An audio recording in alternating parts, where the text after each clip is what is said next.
Bien-aimés, je vous salue ce soir au nom de notre Seigneur et Maître Jésus-Christ.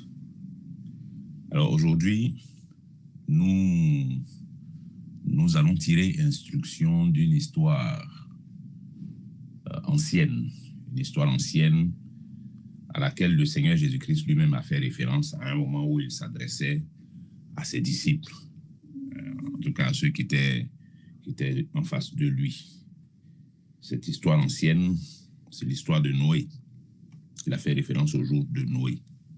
Alors je dis une histoire ancienne, en même temps c'est aussi en soi-même une instruction pour nous aujourd'hui de comprendre que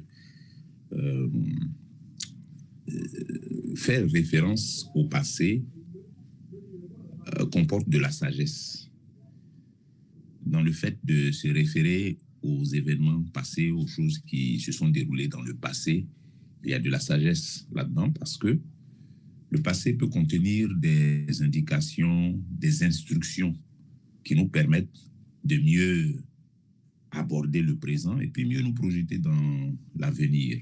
D'ailleurs, cet exercice-là de recourir ou de faire référence à des événements passés, c'est quelque chose qu'on voit de façon récurrente dans les Écritures. Déjà, l'histoire de Noé, c'est une histoire qui n'est pas des plus récentes dans les Écritures. Elle fait partie des histoires les plus anciennes. Voilà, les temps de Noé, c'est des temps très anciens. Mais aussi anciens soient ces temps-là, ça n'a pas empêché le Seigneur Jésus-Christ de s'y référer. Aujourd'hui, enfin, à l'époque où il parlait à ses contemporains, s'y référer, justement pour leur donner une instruction sur le présent et sur l'avenir. Voilà, et je dirais surtout sur l'avenir, parce que le chapitre 24 de l'Évangile selon Matthieu est un chapitre qui nous projette dans l'avenir. C'est un chapitre qui nous décrit les temps de l'avènement du Seigneur Jésus, comme on va le voir tout à l'heure. Donc, faire référence au passé, se plonger dans le passé pour pouvoir en tirer instruction pour nous aujourd'hui, c'est quelque chose de sage. Et d'ailleurs, comme je le disais, non seulement le Seigneur Jésus-Christ, mais même les apôtres ont eu cette pratique-là. On a dans les Écritures référence qui est faite tantôt à Sodome et Gomorrhe, une histoire ancienne. On a également la tour de Siloué qui est parfois aussi évoquée. Voilà, et puis bien d'autres histoires anciennes auxquelles il est fait référence pour pouvoir illustrer le présent. Des histoires comme l'histoire de Jonas, l'histoire de... Voilà, et puis d'autres personnes encore. Donc nous aussi, nous allons nous instruire des jours de Noé, puisque d'ailleurs, c'est le Seigneur lui-même qui nous suggère de nous en instruire. Voilà, donc, on va lire justement le passage dans lequel le Seigneur Jésus-Christ fait référence au jour de Noé. J'ai dit Matthieu, chapitre 24, les versets 37 à 39. Ceux et celles qui sont habitués à la lecture du Nouveau Testament savent, comme je l'indiquais tout à l'heure, que le chapitre 24 de Matthieu, là, c'est un chapitre dans lequel notre Seigneur fait la description des temps qui vont précéder sa venue. Donc, un chapitre dans lequel il parle un peu des signes annonciateurs de son retour. Et donc, c'est dans cette description-là que s'inscrit la référence qui est faite au jour de Noé.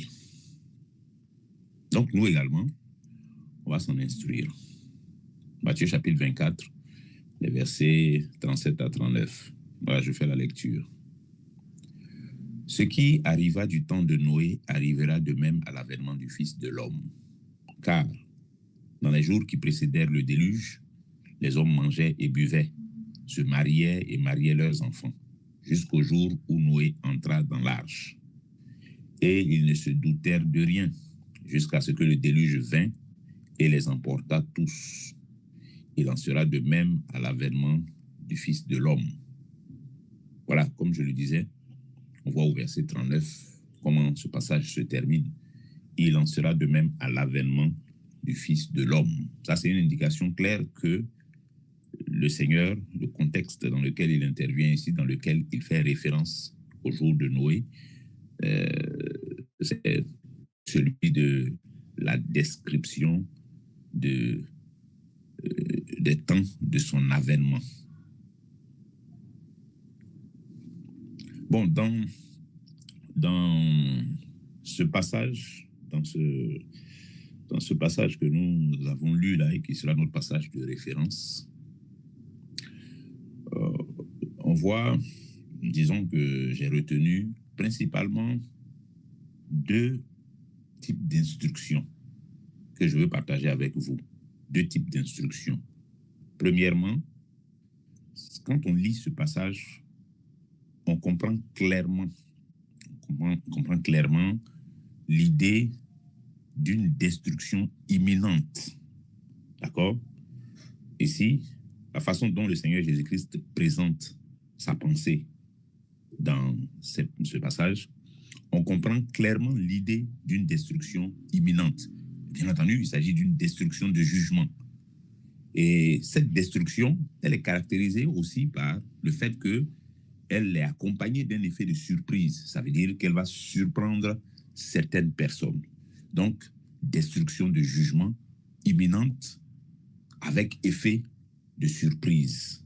Ça, c'est la première grande instruction que je retiens de ce passage et que je veux partager avec vous. Et puis la deuxième grande instruction que j'en retire, c'est le fait que ce soit seulement 8 personnes qui aient échappé à ce jugement, à cette destruction de jugement. Seulement 8 personnes. Pourquoi 8 personnes? Comment ça se fait que c'est 8 personnes seulement? Et qu'est-ce que ça nous dit? Le fait qu'un tel jugement est épargné seulement 8 personnes. Qu'est-ce que ça nous dit à nous aujourd'hui? Ce sont donc là les deux principales instructions sur lesquelles je veux faire ce partage avec vous. Voilà.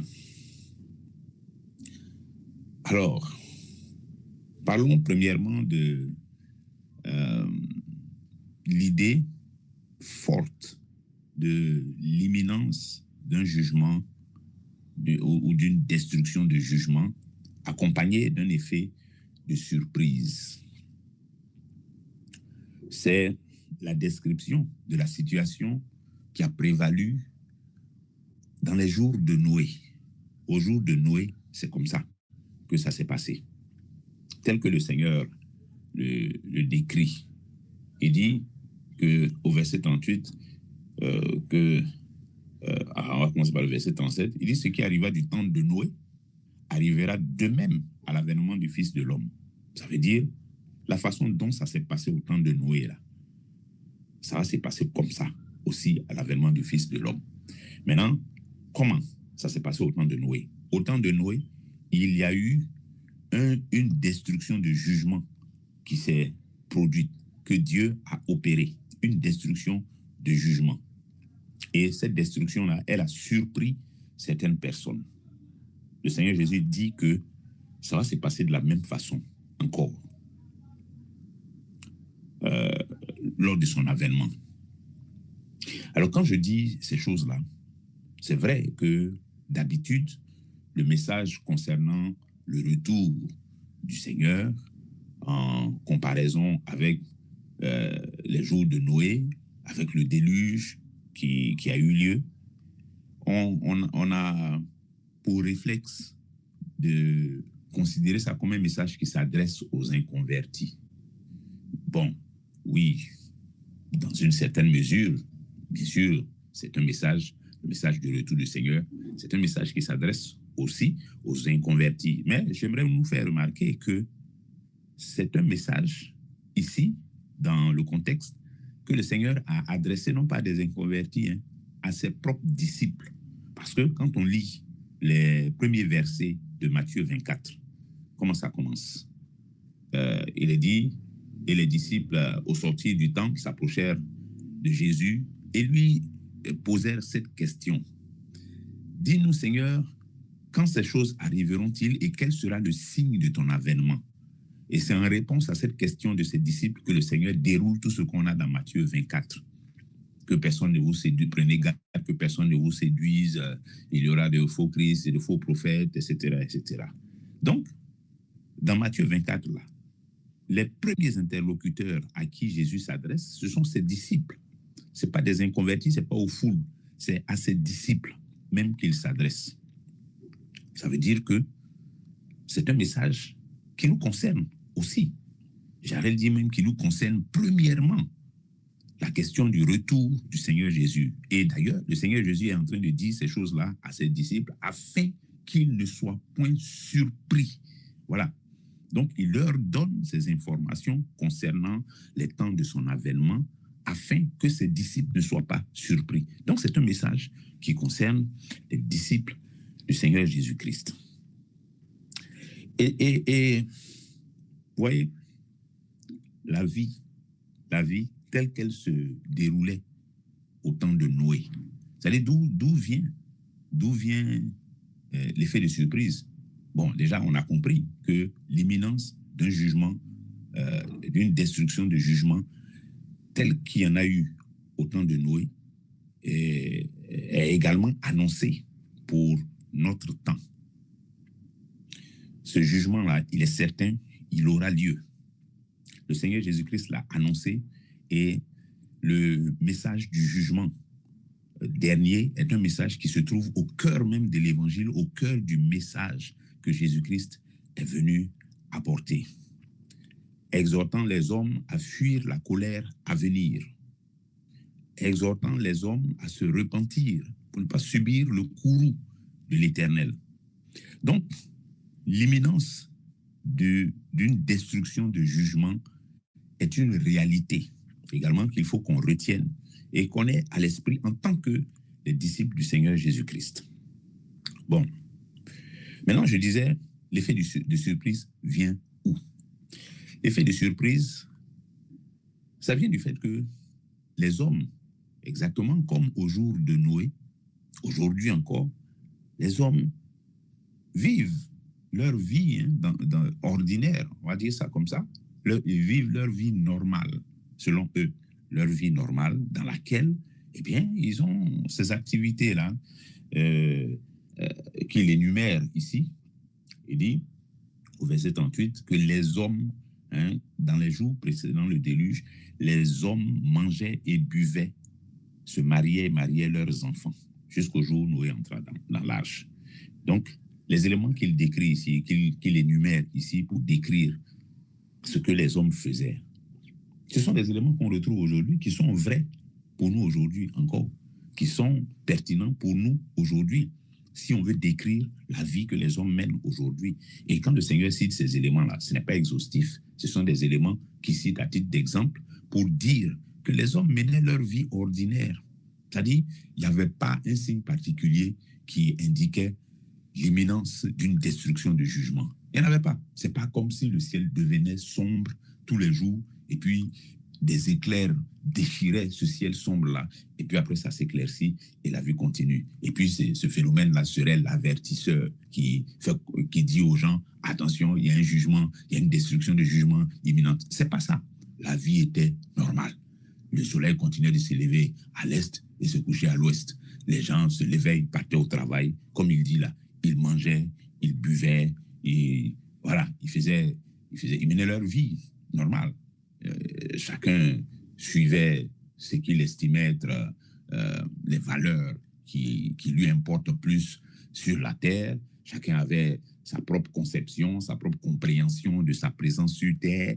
Chacun était athée ou bien croyant, croyant non pratiquant. Voilà, donc chacun avait son truc et la vie continuait, la vie suivait son train-train habituel et ordinaire. Ça, c'est pendant les jours de Noé. Et c'est ce qu'on voit encore aujourd'hui, c'est-à-dire cette inconscience, cette incapacité des hommes à discerner, à recevoir le message d'avertissement concernant l'imminence d'une destruction de jugement. Les hommes sont voilés de ces choses-là, tellement ils sont plongés dans leur vie, dans les choses qui leur importent plus, exactement comme au jour de Noé. Et aujourd'hui, les choses qui importent plus aux hommes, c'est quoi? On voit comment les sociétés humaines se sont organisées. Hein? Les hommes se sont créés des valeurs qui sont au-dessus de Dieu, au-dessus de ce que Dieu nous présente comme valeur. Bon, les hommes, voilà, ce sont ces valeurs-là que le Seigneur énumère ici, en quelque sorte. Manger, boire, se marier, aller travailler, hein, parce que dans le temps, dans leur façon de vivre, de s'organiser, les hommes se sont donné des priorités, d'accord, dans la façon dont les sociétés sont organisées. Ouais, et quand je dis ça, ce n'est pas une organisation à l'échelle d'une nation ou bien de juste quelques tribus, quelques villages là-bas. Non, c'est une organisation planétaire. Ça veut dire que c'est une conscience commune, universelle qui a été créée, un consensus que les hommes ont obtenu autour de certaines choses qu'ils considèrent comme des valeurs cardinales, essentielles, qui, quand elles sont obtenues, quand elles sont promues, permettent aux hommes de vivre heureux, d'être heureux, d'avoir le bonheur. Bon, un bonheur sans Dieu, bien sûr. Voilà. Et ces choses-là, on les retrouve dans des termes qu'on connaît bien. Hein. On nous parle de quoi? On nous parle euh, des droits, des différents droits universels. Je ne sais pas si c'est comme ça que ça s'appelle. Les droits inaliénables de l'homme. Le droit au logement, à l'éducation, à la santé, à la protection, à l'alimentation, etc. Oui, c'est une reformulation des choses que le Seigneur Jésus-Christ énumère ici, là, hein, quand il dit les hommes mangeaient, buvaient, se mariaient leurs enfants, etc. Le droit à la santé. Donc, tous ces droits-là ont été codifiés, ont été identifiés de façon consensuelle par les hommes comme étant les valeurs les plus importantes pour que l'homme soit heureux sur la terre. Donc, un bonheur sans Dieu. Et puis, c'est à la poursuite de ça qu'ils sont.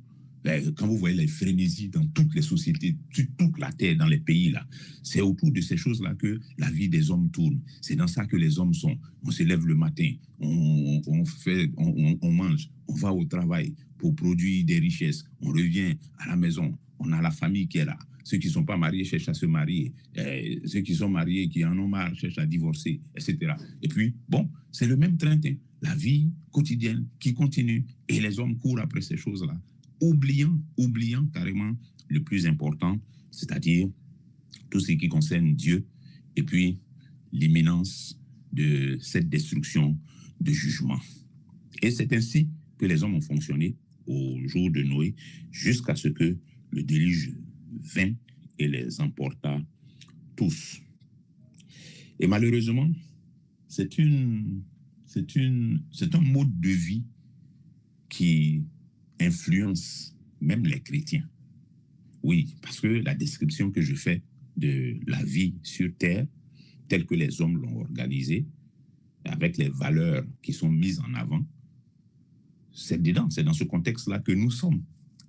C'est ça le monde dans lequel nous sommes. Donc nous sommes dans le monde, même si nous ne sommes pas du monde, nous sommes dans le monde. Et le manque de vigilance de plusieurs fait que eux également adoptent, bien qu'étant chrétiens, ils finissent par adopter les modes de vie tels que promus par le monde.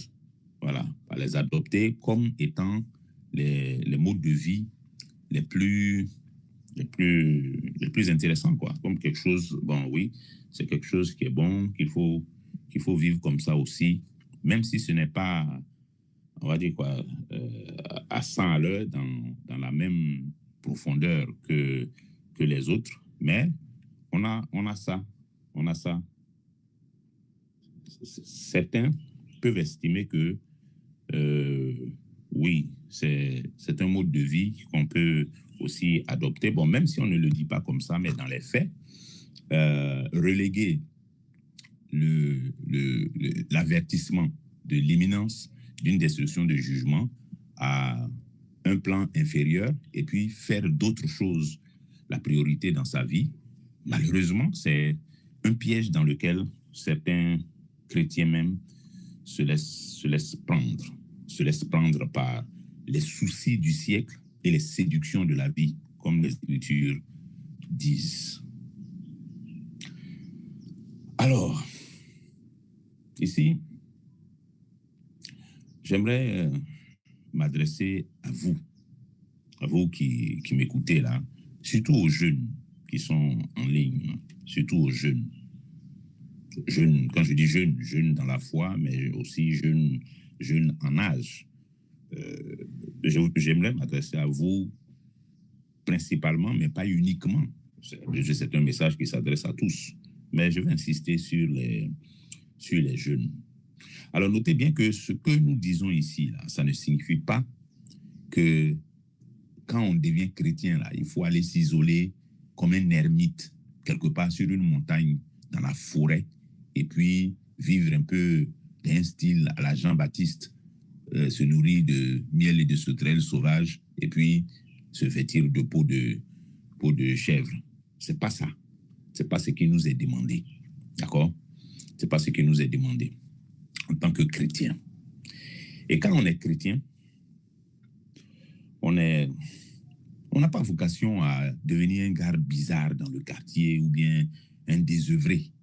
Hein? Un désœuvré qui est là, qui vient essayer de donner un sens à sa vie dans l'église. C'est pas ça. C'est pas ça. Entendez-moi bien, les jeunes. Entendez-moi bien.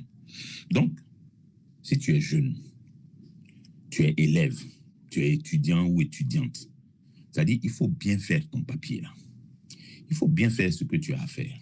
Il ne faut pas cacher ta paresse derrière l'évangile. Il ne faut pas prendre l'évangile comme un prétexte pour couvrir ta paresse. Hein? C'est pas bon. Il ne faut pas faire ça. Du genre, bon, comme toi tu es chrétien, là, l'école, là, tu banalises ça. Jésus revient bientôt. Donc, les affaires des écoles, étudier, tout ça là. Bon, vraiment, Jésus nous avertit dans les jours qui précédaient le déluge, là, les gens qui partaient à l'école, là, allaient à l'école aussi pour se former, tout ça. Et ils n'ont pas été vigilants et ils ont été surpris par le déluge. Ce n'est pas ça le message. Ce n'est pas ce que le Seigneur dit. C'est parce qu'il y a cet avertissement-là que le Seigneur a donné. Quand il dit les hommes mangeaient, buvaient, se mariaient, etc., et vivaient leur vie ordinaire, ça ne veut pas dire que ces choses-là, ils ne devaient pas les faire. Donc, toi qui es élève, étudiant, là, il faut faire ton papier correctement. Il faut prendre ton papier au sérieux. Il faut prendre ton papier au sérieux. Ça aussi, ça honore Dieu. Ça honore Dieu. Mais quand tu prends le prétexte du fait que tu es dans l'église, que tu es chrétien, voilà, tu es un disciple de Jésus, pour dire que, bon, toi, ces choses-là, ça ne t'intéresse plus, là, tu es en train de le déshonorer. Parce que quand tu fais comme ça, là, ton parent qui s'est saigné pour te mettre dans l'école et puis on paye pour toi, là, on crée les conditions pour que tu ailles faire papier, là. Et puis tu refuses de faire papier au prétexte que toi, tu es devenu disciple de Jésus-Christ, là. Tu le scandalises.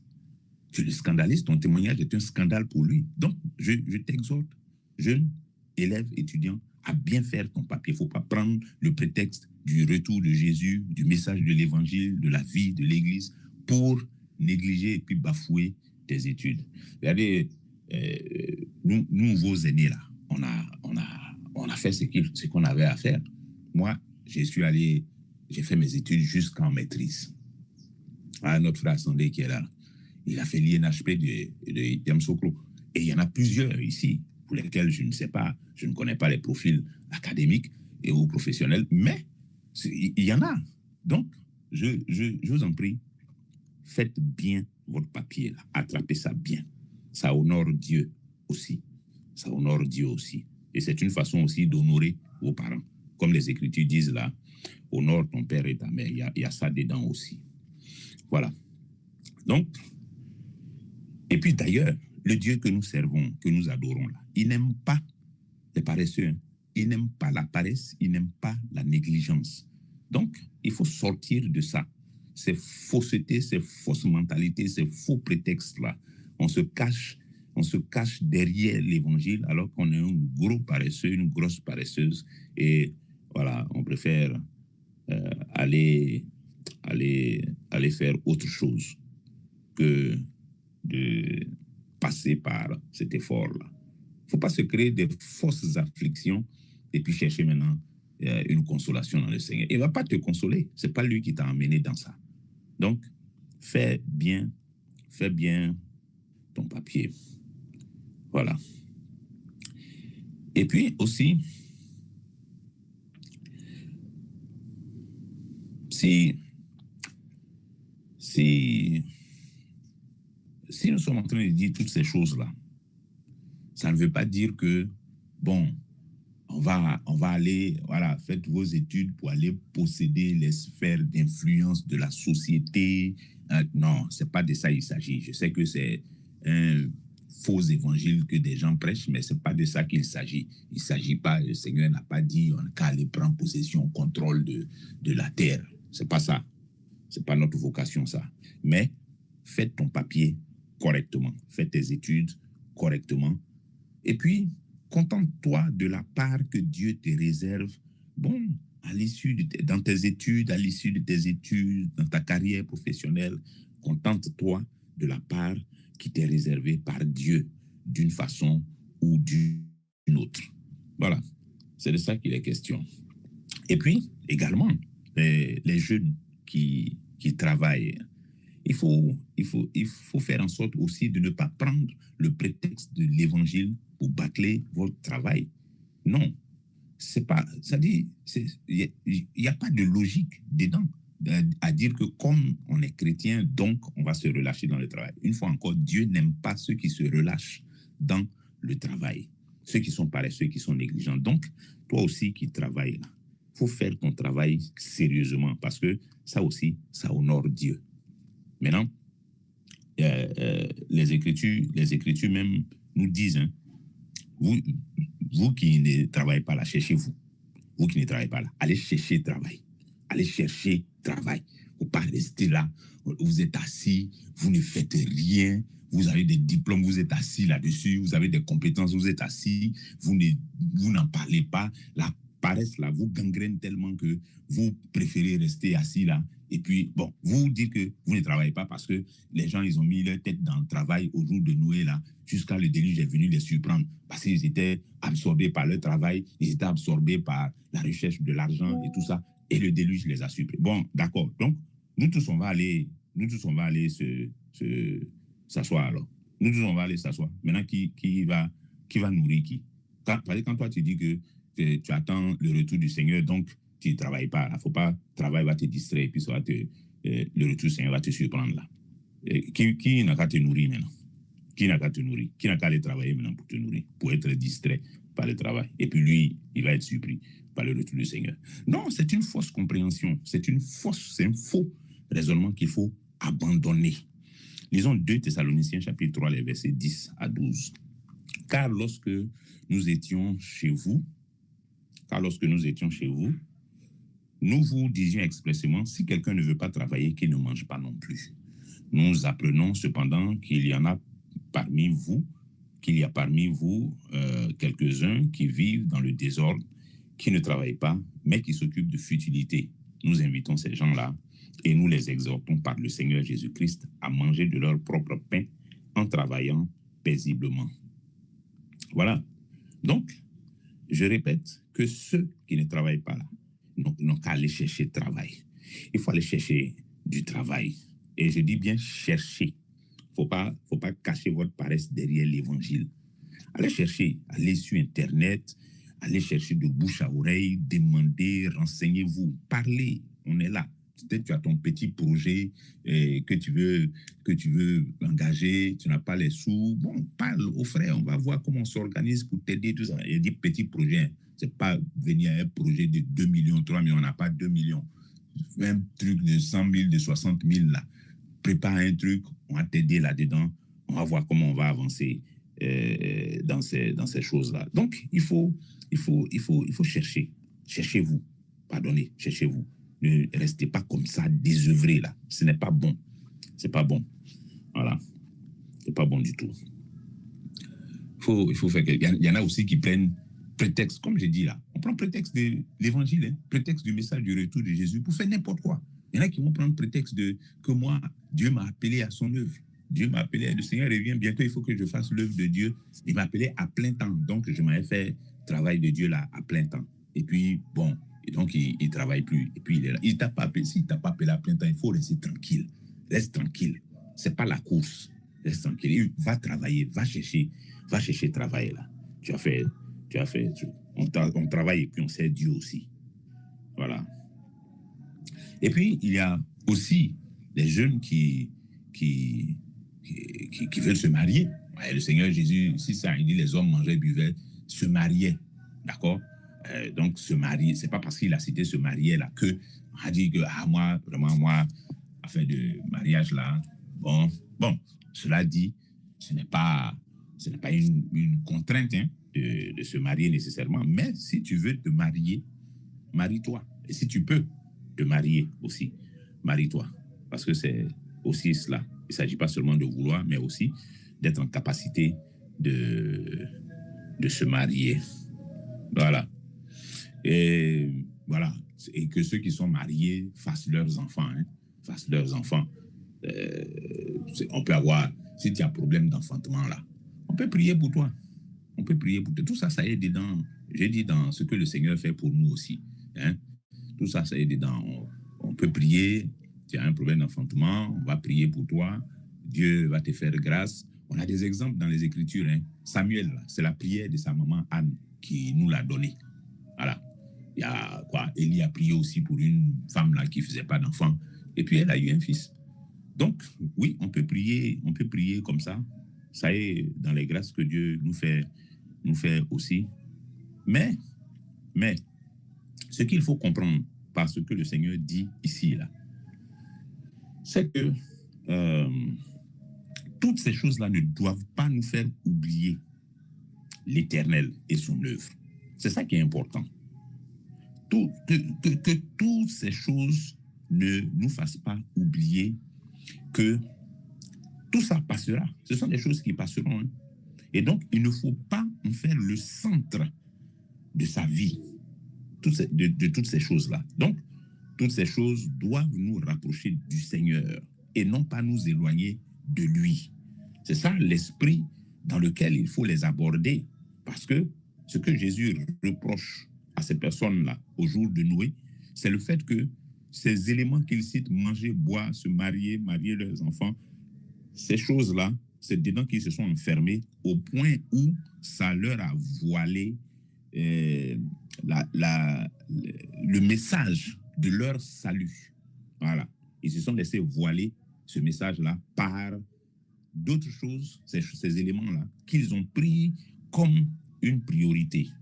Et c'est ça, c'est contre ça que le Seigneur Jésus-Christ nous met en garde quand il fait référence au jour de Noé. Il ne faut pas qu'il en soit ainsi. Il ne faut pas qu'il en soit ainsi. Voilà. Parce que, en fait, ce n'est pas parce que les hommes mangeaient, buvaient et se mariaient, allaient au travail, faisaient des enfants, qu'ils n'ont pas écouté Noé. Ça veut dire qu'on peut travailler et écouter la voix du Seigneur. On peut se marier et continuer d'écouter Dieu. On peut faire des enfants et puis garder son cœur ouvert à la parole de Dieu. Voilà, que tout soit donc pour la gloire de Dieu. C'est ça qu'il faut retenir principalement. Parce que c'est ça qui a manqué aux hommes dans les jours qui précédèrent le déluge. C'est ce qui a fait qu'ils ne se sont doutés de rien, puisqu'ils ont utilisé ça pour se couper de Dieu. Et c'est ça qui n'est pas bon. Ensuite, parlons de la deuxième instruction que nous tirons de cette référence que le Seigneur fait au jour de Noé. Je disais que cette deuxième instruction-là concerne le fait que c'est seulement 8 personnes qui ont échappé à cette destruction de jugement. Seulement 8 personnes. 8 personnes. Bon. Qu'est-ce que ce nombre-là nous dit? Bon, moi, j'ai retenu 3 choses que je vais partager avec vous. La première chose, le fait que ce soit seulement 8 personnes qui aient échappé à ce jugement-là indique, premièrement, qu'il s'agissait là de la manifestation d'une très grande fureur de Dieu devant le péché. C'est-à-dire, regardez comment Dieu a manifesté sa fureur, grande fureur devant le péché, à tel point que c'est au niveau planétaire. Hein. C'est-à-dire qu'on est 8 personnes à échapper là. Ce n'est pas un jugement qui s'est appliqué à juste un petit coin sur la Terre. C'est toute la planète qui a été affectée par ça, qui a été jugée. Et de tous les hommes qui étaient sur la Terre, là, ce sont ces 8-là qui ont échappé. Quelle grande fureur devant le péché.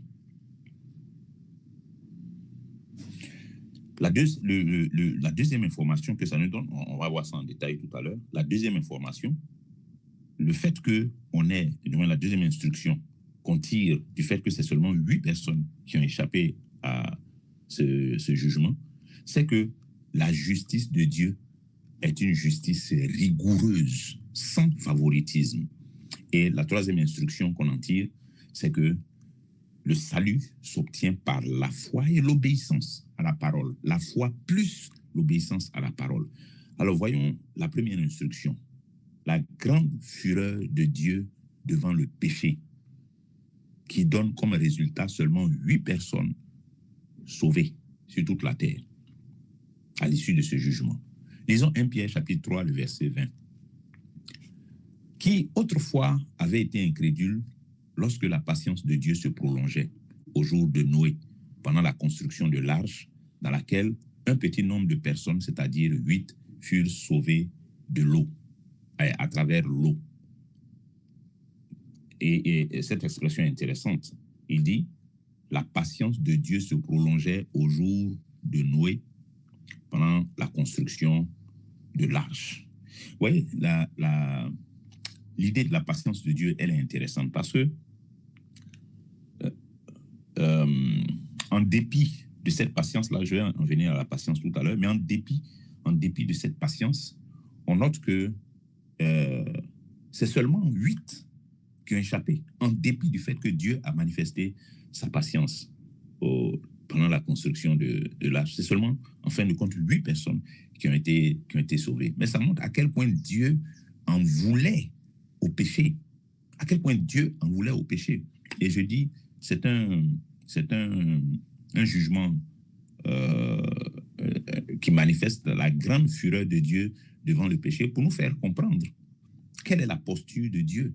Une posture invariable. Hein. Quand on lit les Écritures, là, l'attitude, la réaction de Dieu au péché, c'est une réaction qui est invariable. Dieu a horreur du péché. Genèse 6, versets 5 et 7 nous dit quoi?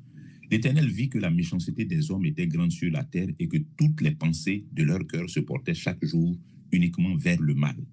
Verset 7. Et l'Éternel dit, j'exterminerai de la face de la terre l'homme que j'ai créé, depuis l'homme jusqu'au bétail, aux reptiles et aux oiseaux du ciel, car je me répands de les avoir faits. Vous voyez, dans ce jugement-là, toute vie a été exterminée, toute vie était visée, toute vie a été mise en jugement par Dieu. C'est pas seulement l'homme. Et ça, cette réaction,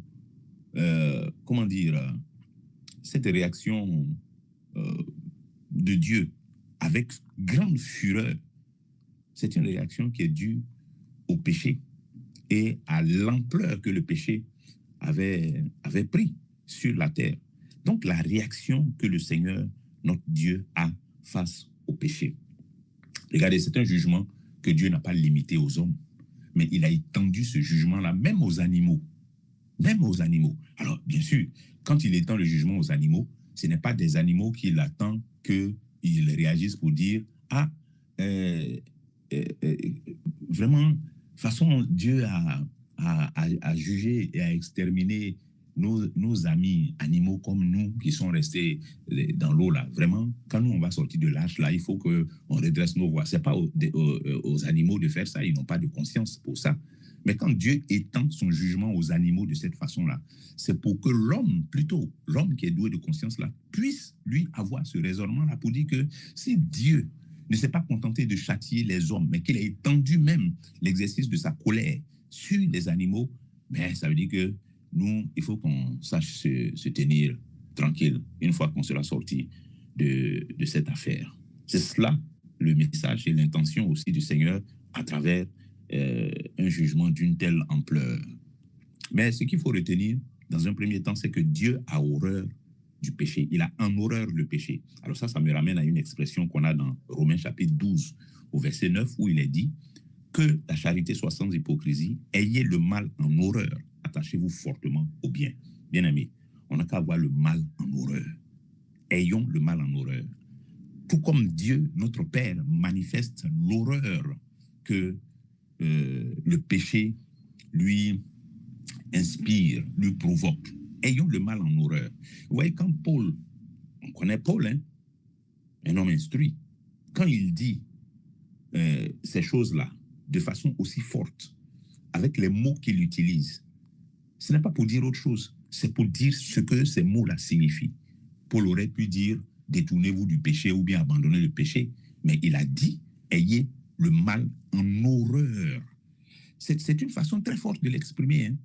Mais il ne nous appartient pas, quand on lit de telles paroles fortes, de les diluer, de chercher à diminuer, hein, à diminuer que c'est trop fort. Comment avoir le mal en horreur? On a diminué un peu. Non, non. Ce que Paul dit là, c'est ça qu'on doit faire, parce que c'est comme ça que Dieu lui-même regarde le péché. C'est comme ça que Dieu lui-même traite le péché. Nous également, nous qui nous réclamons de lui, il faut qu'on apprenne à avoir le mal en horreur. Il faut qu'on habitue, on entraîne notre esprit à avoir le mal en horreur. Il faut que le mal soit horrible à nos yeux, horrible à nos oreilles, horrible à notre pensée. Il faut que le mal soit une horreur pour nous. Et pas seulement ça, mais d'un autre côté, il faut qu'on s'attache fortement au bien. Il aurait pu dire une fois encore, faites ce qui est bien, faites le bien, mais il utilise encore des expressions qui sont fortes. Attachez-vous. Donc, il faut s'attacher. Et il dit fortement au bien. Attachez-vous fortement au bien. Voilà, donc, c'est un appel à cesser d'être tolérant avec le mal, ou bien d'avoir une horreur sélective du mal. Il y a des choses qui nous horrifient et puis d'autres choses qui sont plus acceptables. Non, non. Il faut qu'on ait en horreur tout ce qui est mal. Voilà. La deuxième instruction. Comment ça se fait que c'est 8 personnes seulement qui sont sauvées? Qu'est-ce que ça, en quoi ça nous instruit? Eh bien, ça nous instruit sur la justice rigoureuse de Dieu qui est sans favoritisme. Lisons 2 Pierre 2, 5 à 9. On va lire juste le verset 5. S'il n'a pas épargné l'ancien monde, mais s'il a sauvé Noé, lui, 8e, ce prédicateur de la justice, lorsqu'il fit venir le déluge sur un monde d'impies. Alors, justice rigoureuse de Dieu sans favoritisme. Une justice rigoureuse, hein, parce que vous voyez, 8 personnes seulement. C'est-à-dire, Dieu, notre Dieu, il ne s'embarrasse pas du grand nombre. Hein? C'est-à-dire, Dieu ne cherche pas, comment dire, comment je peux dire ça? C'est-à-dire, c'est pas parce que dans l'exercice de son jugement, c'est seulement un petit nombre qui est trouvé irréprochable qu'il va baisser ses standards et puis modifier son barème, abaisser son barème pour qu'il y ait plus de personnes. Dieu n'abaisse pas son barème. Dieu n'est pas dans les compromissions. Il n'abaisse pas son barème. C'est à l'homme de s'élever au niveau des barèmes de Dieu. Dieu n'abaisse pas son barème. Si l'application de son barème doit aboutir au salut d'un seul, c'est ce barème qui va être appliqué et un seul sera sauvé. C'est ça aussi le message qu'on a ici. Comment ça se fait que sur la terre, c'est 8 personnes seulement qui ont échappé à ce jugement? C'est ce que ça veut dire aussi. Les barèmes du Seigneur, les standards du Seigneur ne sont pas négociables. Et Dieu ne cherche pas à ce que, voilà, il va ouvrir des brèches de compromission pour qu'il y ait un plus grand nombre. Non, ce que Dieu prévoit pour qu'il y ait un plus grand nombre, là, c'est la patience, comme on a dit tout à l'heure. C'est la patience, là, qui est l'instrument qu'il utilise pour faire miséricorde, pour donner aux gens le temps de se repentir. Et puis, regardez, Dieu, il aurait pu venir et puis exercer son jugement en même temps, comme ça, et puis broyer tout ce qu'il a à broyer. Mais voyez qu'il a pris le temps d'avertir Noé. Il a averti Noé et il a appartenu à Noé de pouvoir lui aussi porter ce message-là. On a lu ce passage dans lequel il est appelé prédicateur de la justice. Donc Noé a pris le temps de porter ce message d'avertissement à ses contemporains, aux gens qui étaient là, qui le voyaient. Et regardez, la construction de l'arche, ce n'est pas un truc qui s'est fait, comment dire, en 2-3 jours ou bien en 2-3 semaines. Non, l'arche, c'était un édifice immense. C'était un édifice immense. C'était un bateau immense. Et pour le construire, Noé a dû aller préparer même le matériel qui va être utilisé. C'est-à-dire le bois qui va être utilisé là. Ce n'est pas comme si le bois était déjà scié, c'était raboté, bien poli, là, et puis c'est posé, et puis Dieu lui dit, voilà, utilise ce bois-là pour faire. Non.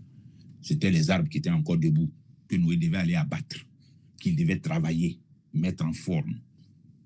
Et puis, ensuite, rassembler tout le matériel qui allait être nécessaire pour construire l'arche, selon les spécifications que Dieu lui avait données. Donc, ça a pris du temps.